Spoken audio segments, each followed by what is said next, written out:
I'm sure you're all aware that the 45th President, Donald Trump, took office last Friday.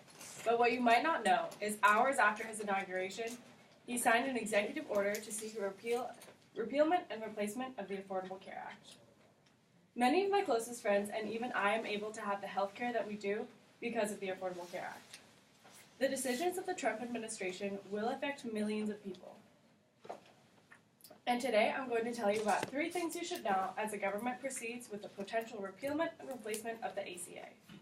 First, the number of people that will be affected. Second, the disproportionate effect that some people with pre-existing conditions will have when seeking new care. And third, the importance of health care. The stakes of the repealment of the Affordable Care Act are tangible and will affect millions of Americans. The first thing you should be aware of is the number of people that will be affected. In a single year, 18 million people will lose their insurance if some major aspects of the Affordable Care Act are repealed and not replaced. By 2026, 32 million people will lose their insurance. Currently, premiums cost about $270 per month for an individual of working age. If the premiums for people with care increase by the 20 to 25% that's predicted within 1 year, someone would have to work 6.4 hours per month more at a minimum wage job to make up the difference.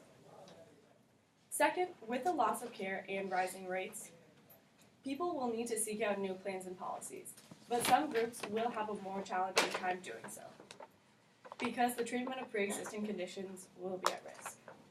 Currently, under the ACA, healthcare providers cannot refuse or drop anyone from their plans because of pre-existing conditions such as asthma, diabetes, or cancer. Because of pre-existing conditions, the healthcare system, without laws and regulations, unfairly targets members of the LGBTQ plus community because of individuals who are HIV positive.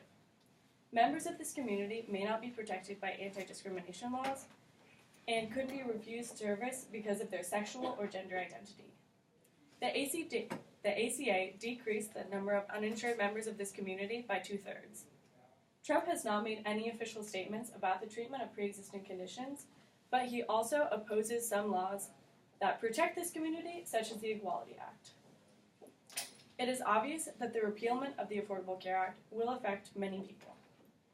But I would like to clarify the importance of healthcare. Insurance matters because of the necessity of medicine and the consequences if people cannot afford care. Trump has stated that he wants to 1. Create a more free market for insurance, 2. Increase states' rights, and 3. Cut the budget. But I think we should invest in the health of our nation because a healthier population leads to a healthier economy.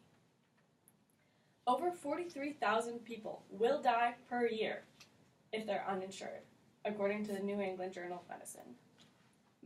Many citizens have extremely valid concerns about their own health and the health of their family and friends, including myself. We need the Affordable Care Act, if not a more comprehensive healthcare plan in the United States. If and when the ACA is repealed, thousands of people will lose their insurance. People who still have insurance will see their premiums increase, and it will be more challenging for people who have pre-existing conditions to find new healthcare plans, let alone affordable ones.